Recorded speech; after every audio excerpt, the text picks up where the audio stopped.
क्यों ये प्राइसेस रोज़ बढ़ती जा रही हैं, क्यों कोई कैप नहीं है, इतने सालों में भी अगर ये लोकलाइजेशन नहीं कर सकते तो बिला वजह ऐसे सिक प्लांट चलाने का क्या फ़ायदा है। और कोई एक ऐसा बंदा नहीं है जो कि कंज्यूमर के राइट की जो प्रोटेक्शन करे। सो अदारों के लिए मेरा ख्याल ये मैसेज है कि जाग जाएँ, बेहतर है।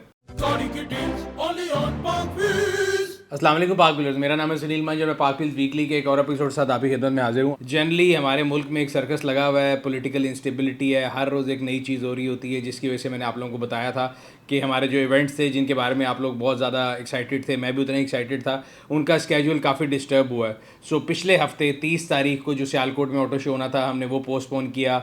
इस हफ्ते संडे को जो इस्लामाबाद में ऑटो शो था वो पोस्टपोन किया गया, बिकॉज जो लॉन्ग मार्च का रूट है वो अब सियालकोट गुजर के इस्लामाबाद की तरफ जा रहा है। सो अगेन ये एक ऐसी जो है ना चीज़ें जो हमारे कंट्रोल में नहीं है। हमें बिल्कुल इस बात का एहसास है कि हमारे जो कम्युनिटी मेंबर्स हैं वो काफ़ी अरसे से इसका इंतज़ार कर रहे थे ऑटो शो का। सो अब हमने किया ये कि रीशेड्यूल करने के बाद सियालकोट का ऑटो शो इस संडे को यानी 6 तारीख को 6 नवंबर को सियालकोट ऑटो शो जो है वो होने जा रहा है। उसका वेन्यू जो है उसकी लोग लोकेशन पूछ रहे थे। मैं स्पेसिफिकली ख़ुद अभी तक उस वेन्यू पे नहीं गया, लेकिन नीचे उसकी सारी डिटेल जो है मैंने लिंक पे लगा दी है। तो सुबह 10 बजे से लेकर शाम 6 बजे तक सियालकोट ऑटो शो जो है 2022 का वो 6 नवंबर को होगा। और इंशाल्लाह ताला इस्लामाबाद का जो शो है उसको जिसको अभी पोस्टपोन किया गया है, जिस तरह कुछ सियासी सूरत हाल क्लियर होती है, लॉन्ग मार्च के जो डेट है उसका भी कोई भी पता नहीं है, क्योंकि कल बल्कि एक बड़ा दिल खराश वाक़या भी हुआ है, अनफॉर्चुनेट वाक़या हुआ है, जिसमें अल्हम्दुलिल्लाह इमरान खान साहब महफूज रहे हैं।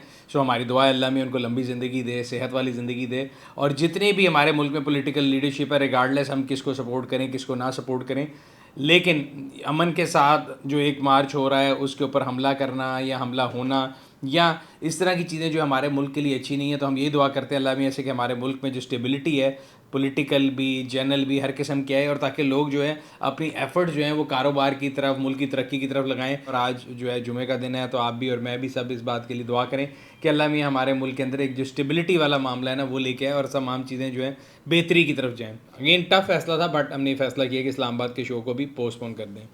बाकी आ जाते हैं इंडस्ट्री न्यूज़ की तरफ। इंडस्ट्री की न्यूज़ में सबसे पहली न्यूज़ पेट्रोलियम प्राइसेस को लेके है।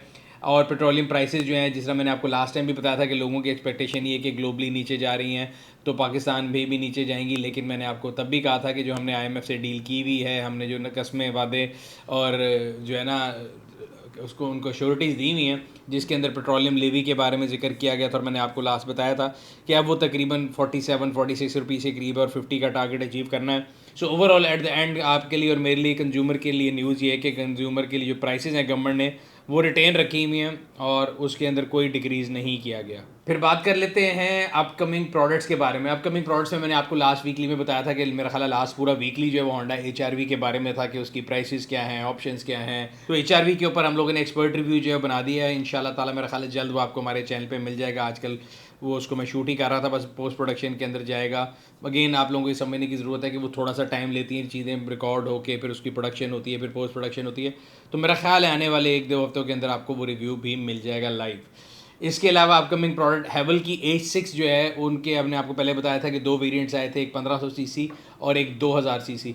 पिछले हफ्ते हमने एक वॉक अराउंड बनाया उनकी थर्ड प्रोडक्ट का कि हेवल हाइब्रिड। और ये बड़ी एक्साइटिंग बात ये है कि हेवल हाइब्रिड जो है, अगर हम देखें तो पाकिस्तान में बनने वाली, जिसको CKD गाड़ी कहते हैं, मेड इन पाकिस्तान कहते हैं, तो ये पहली हाइब्रिड कार होगी। और मतलब मैं ये देख रहा था कि पाकिस्तान में बहुत सी कंपनीज हैं, लेकिन अगर इस रेस में देखा जाए नंबर 1 आने का कि जी number 1 company to launch hybrid made in Pakistan car, तो वो जो टैग है वो साज़गार इंजीनियरिंग ने अपने पास ले लिया है। अब जो हवाल की H6 हाइब्रिड है वो गाड़ी जो है वो पाकिस्तान में उन्होंने लॉन्च करा रही है, और उसकी मेरा ख्याल है एक लॉन्च फंक्शन जो है, if I am not wrong, तो वो 17 तारीख को लाहौर में होने जा रहा है। और उसके बाद वहाँ पे वो ऑफिशियली जो है लोगों को पहली जो HEV Pakistani made Haval H6 HEV है वो डिलीवर करेंगे। हम लोगों ने आप लोगों के लिए इसका एक वॉक अराउंड बनाया था, अगर आप देखना चाहते हैं कि उसके अंदर क्या ऑप्शन हैं, क्या क्या क्या चीज़ें दी गई हैं और उसकी क्या प्राइस है। तो प्राइस तो खैर उसमें नहीं लिखा, प्राइस के लिए आपको ये ब्लॉग पढ़ना पड़ेगा, लेकिन जो वीडियो मैंने जब बनाई थी तब प्राइस का आइडिया सच मेरा ख्याल है नहीं था। तो वीडियो अगर आप देखना चाहते हैं तो लगे हुए लिंक पे जाके क्लिक करके देख सकते हैं। इसी तरह मैंने आपको लास्ट वीक बताया था कि सुजुकी एक प्रोडक्ट लेके आ रहा है बाइक्स की, अगर हम आप आ जाएँ। सो अक्सर लोगों का ख्याल होता है कि जी हम बाइक्स के बारे में बात नहीं करते, तो मैंने आपको बताया था GSX 125 सुजुकी की एक बाइक है जो वो लॉन्च करने जा रहे हैं। और हमने आपसे ये वादा किया था कि जब वो आएगी तो हम आपको उसके स्पेक्स एंड फीचर बताएंगे। तो आज के वीकली में मैं देख रहा था कि 3 ब्लॉग जो हैं उससे रिलेटेड लिखे गए हैं। एक में ये बताया गया कि जी वो लॉन्च हो गया है, फिर अगले में आपको ये पता लगेगा कि उसके अंदर क्या क्या ऑप्शन है, और तीसरे में उसकी प्राइस के बारे में बताया गया जो मेरा ख्याल है 359,000, तकरीबन 3,60,000 रुपये बनती है। अगेन मैं अभी देख रहा था कि बाइक के लिहाज से बहुत महंगी प्राइस है, बट अगर आप देखें जो उसके काउंटर पार्ट हैं उन सब की प्राइसेस भी इसी ब्रैकेट में करते हैं। और अगर काउंटर पार्ट की बात करें तो YBR 125 या होंडा CG 125 जो है उस कैटेगरी के अंदर ही आएगा। और इनकी प्राइसेस जो है अगर आप इनको कंपेयर करना चाहते हैं तो पार्क व्हील्स के जो बाइक सेक्शन है उस पर जाके आप तमाम इन चीज़ों को कंपेयर कर सकते हैं। बाइक्स की बात हो रही है और होंडा का जिक्र ना हो, ये मेरा ख्याल है पाकिस्तान में इम्पॉसिबल है, क्योंकि होंडा ही लेसा का नारा तो उन्होंने लगा दिया, लेकिन मेरा ख्याल है जितनी वो प्राइसेस ऊपर लेके जा रहे हैं उसके अंदर ये लोगो अहमियत है होंडा ही लेसा, ये बड़े कम लोगों के हाथ में रह जाएगा। क्योंकि अब Honda CD 70 for the longest time मुझे याद है कि 70,000 के नीचे होती थी, और मैं तो बड़े समझता था कि 70 इसका नाम ही इसलिए कि वो 70,000 के अंदर अंदर आती है। बट वो बचपन की बात है, वो अलहदा बात है कि मेरे बचपन से लेके आज तकरीबन जो है ना सूरत हाल ये है कि आज तक वही मॉडल वही सारा कुछ आ रहा है, सिर्फ स्टिकर चेंज होते हैं।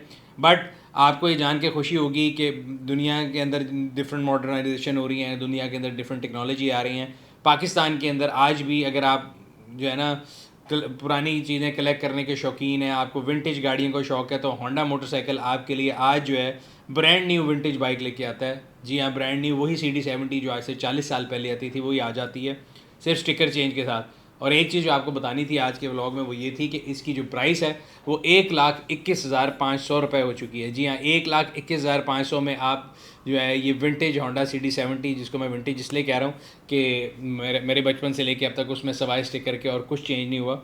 अगला व्लॉग भी जो मैं भी बात कर रहा था बिल्कुल वही सही निकली कि सुजुकी GS 125 जो है वो सुजुकी खुद इंस्टॉलमेंट पे भी ऑफर कर रहा है। एंड आई थिंक वो कंपनी ये बेसिकली कोशिश यही कर रही है कि लोगों को कन्वर्ट किया जाए, जो एक हमेशा की फरसूदा प्रोडक्ट जिसको वो ले रहे हैं और उनको ये लगता है कि नई प्रोडक्ट बहुत महंगी है, तो कंपनी जो है ईजी इंस्टॉलमेंट पे भी ये बाइक फराहम कर रही है। सुजुकी के साथ साथ अगली न्यूज़ यामाहा बाइक की तरफ से है, उनकी तरफ से भी तोहफा वसूल करें जी। 8,000 रुपये उन्होंने अपनी बाइक की प्राइस बढ़ा दी है। और अच्छा अजीब सी बात यह है कि मैं ये नोटिस करता है एक और ट्रेंड ये है कि मैं और आप हम सब ऑटो इंडस्ट्री की जब बात करते हैं तो हम क्रिटिसाइज़ करते हैं, राइटली करते हैं, गाड़ियों की प्राइसेस बढ़ती हैं फिर नीचे नहीं आती। बट लास्ट मेरा ख्याल है पहली दफ़ा ऐसा हुआ था हिस्ट्री में कि गाड़ियों की प्राइसेस ऊपर गई, डॉलर नीचे आया तो वो नीचे आ गई। उस दिन के बाद से डॉलर कई दफ़ा ऊपर गया नीचे गया, बट गाड़ियों की प्राइसेस जो है मोर और लेस स्टेबल हैं। बट मोटरसाइकिल की प्राइसेस मुझे याद पड़ता है कि पिछले लास्ट 4 वीकलीज़ के अंदर कंसिस्टेंटली ऊपर जा रही हैं। तो ये कौन से डॉलर से बनती हैं, इनके क्या मुहर्रिकात हैं? मतलब पाकिस्तान जब से बना 1947 से आज तक वही मोटरसाइकिल आ रहे हैं, वही पार्ट्स हैं, वही डाइज हैं। हर कंपनी के मोटरसाइकिल में कोई डिफ्रेंसिएशन नहीं है। अगर आप डी बैच कर दें तो आप किसी चाइनीज़ 70 और होंडा की 70 या किसी दूसरी कंपनी की 70 में डिफ्रेंशिएट नहीं कर सकते। इस हद तक स्टैंडर्डाइजेशन है, उसके बावजूद प्राइसेस का ये हाल है। तो मेरे ख्याल से जो ministry of industry, ministry of commerce ये अक्सर ये डंडा लेके जो है ना अखबारों में लगाते हैं न्यूज़ और बड़ा अपनी तशहीर करते हैं कि जी हम बहुत लोगों के हकूक़ का ख्याल कर रहे हैं और ऑटो इंडस्ट्री के लिए हमने गंडासा निकाल लिया है मौला जट वाला। तो ये जो गंडासा है इसकी तो मेरा ख्याल है डायरेक्शन कहीं मोटरसाइकिल प्लांट्स की तरफ भी करें, देखें क्या वजह है, क्यों ये प्राइसेस रोज़ बढ़ती जा रही हैं, क्यों कोई कैप नहीं है। इतने सालों में भी अगर ये लोकलाइजेशन नहीं कर सकते तो फिर इनसे कहें कि मोटरसाइकिल प्लांट बंद कर दें। और गाड़ियाँ तो आपने इंपोर्ट बंद की हुई है तो मोटरसाइकिल की इंपोर्ट खोल दें, शायद हमारे हमसाए ममालिक से या और जो है मुल्कों से आपको बड़ी अच्छी टेक्नोलॉजी सस्ती मिल जाए। तो बिला वजह ऐसे सिक प्लांट चलाने का क्या फ़ायदा है? मोनोपली तो नहीं है, ओलिगोपली बनी हुई कि एक दूसरे के साथ मिल के गठजोड़ करके प्राइस डिसाइड की जाती है और फिर प्राइस को इंक्रीज़ किया जाता है। पहले एक करता है फिर दूसरा करता है, और कोई एक ऐसा बंदा नहीं है जो कि कंज्यूमर के राइट की प्रोटेक्शन करे। सो इदारों के लिए मेरा ख्याल ये मैसेज है कि जाग जाएँ, बेहतर है। आगे चलते हैं पार्क व्हील्स ऑटो स्टोर के मैसेज तरफ। पार्क व्हील्स ऑटो स्टोर का अभी फ़िलहाल ऐसा सच कोई मैसेज नहीं है, लेकिन पिछले दिनों मैंने टायर डलवाने थे तो मैंने ये फ़ील किया कि गाड़ियों के टायर की शायद इतनी कलेक्शन मौजूद नहीं थी हमारे स्टोर के ऊपर। तो मैंने अपनी टीम से भी कहा कि वर्कआउट करें, और अब वो वर्कआउट ये कर रहे हैं कि जितने गाड़ियों के टायर के डिफरेंट अच्छे वेंडर हैं वो उनको ऑन बोर्ड कर रहे हैं। तो इस सिलसिले में एक पाक पंजाब टायर्स हैं, उनको हमने ऑन बोर्ड किया है और उनकी जितनी भी इन्वेंट्री है गाड़ियों के टायर की, स्पेशलिटी टायर्स में मतलब हर साइज़ के टायर की आपको जो है वो पाक व्हील्स के ऑटो स्टोर पे मिल सकती है। पाक व्हील्स ऑटो स्टोर पे जाके आप जो है ना टायर्स वाले सेक्शन में जाके ऑर्डर कर सकते हैं। हम कोशिश करेंगे कि इस सेक्शन को और बेहतर करें, ज़्यादा से ज़्यादा वेंडर्स को लेके आएँ ताकि आपके पास ज़्यादा बेहतर चॉइसेस अवेलेबल हों, अच्छा कंपटीशन भी हो और प्राइसेस भी आपको बेहतर से बेहतर मिले। आखिर में पब्लिक सर्विस मैसेज की तरफ चलते हैं। अगेन मैं आपको बता रहा था कि मुल्क में एक सियासी जो है ना सूरत हाल अजीब सी है। मैं ये कहूँगा कि आप सब जो है ना, मैं हर तरह देख रहा था, कोई कह रहा है जी इमरान खान साहब हमारी रेड लाइन है, किसी के लिए नवाज शरीफ साहब रेड लाइन है, किसी के लिए जरदारी साहब रेड लाइन है। मेरे लिए मेरा ख्याल है और आप सबके लिए रेड लाइन जो है वो पाकिस्तान होना चाहिए और पाकिस्तान के जो इदारे हैं वो होने चाहिए। पाकिस्तान की फ़ौज, पाकिस्तान की पुलिस, पाकिस्तान की इस्टेब्लिशमेंट, पाकिस्तान के जितने इदारे हैं वो सारे यहाँ पे हम मेरे और आपकी खिदमत के लिए, हमारे लोगों की हिफाजत के लिए हैं, काम कर रहे हैं। सो हम बिल्कुल जिस मर्जी पार्टी को आप सपोर्ट करें, मैं आपके साथ उस सपोर्ट में जितना आप सपोर्ट करेंगे उसके साथ आपके खड़े होने के लिए तैयार हूँ। लेकिन एक चीज़ जिसमें मैं आप लोगों को ये बिल एडवाइस करूँगा और कोशिश करूँगा कि कोशिश करें कि हम अपने इदारों के ऊपर जो है वो जो एक है ना एक सर्टन एक कहते हैं ना इज़्ज़त का एक वो होता है, उसको हम क्रॉस ना करें। क्रिटिसाइज़ भी करें, बिल्कुल करें, जिसका आपका दिल करता है करें, बट एक सर्टन लेवल ऑफ डिसेंसी जो है ना उसको क्रॉस ना करें। तो मैंने आज तक ये चीज़ सीखी है कि अगर अपनी हिस्ट्री उठा के देख लें कि जो पॉलिटिकल पार्टीज़ हैं आज कोई किसी के साथ है और कोई किसी के साथ है, जो एक चीज़ कांस्टेंट रही है जिसकी वजह से हमारा मुल्क आज भी, मैं हमेशा ये कहता हूँ कि हम न्यूक्लियर पावर भी हैं, कायम भी हैं, तो वो हमारे इदारे हैं और हमें चाहिए कि हम अपने इदारों की जो है ना रिस्पेक्ट एक सर्टन लेवल पे करें। इसकी एग्जांपल मैं हमेशा ये देता हूँ कि हमारे घर पे अगर बुजुर्ग होते हैं, अगर हमारा उनसे डिसएग्रीमेंट भी होता है तो हम उनके साथ एक सर्टन लेवल ऑफ जो रिस्पेक्ट है उसको नहीं तोड़ते और एक जो है ना बैरियर उसको क्रॉस नहीं करते। ये था आज का वीकली, उम्मीद करते हैं आपको पसंद आया होगा। अगर अभी तक आपने हमारे यूट्यूब चैनल को सब्सक्राइब नहीं किया, सब्सक्राइब करें, बेल आइकन पर क्लिक करें ताकि हर आने वाली वीडियो के बारे में आपको नोटिफिकेशन मिलता रहे। आपसे अगले हफ्ते फिर मुलाकात होगी, तब तक अपना और अपने गिरदनवा के लोगों का ख्याल रखिएगा। शुक्रिया।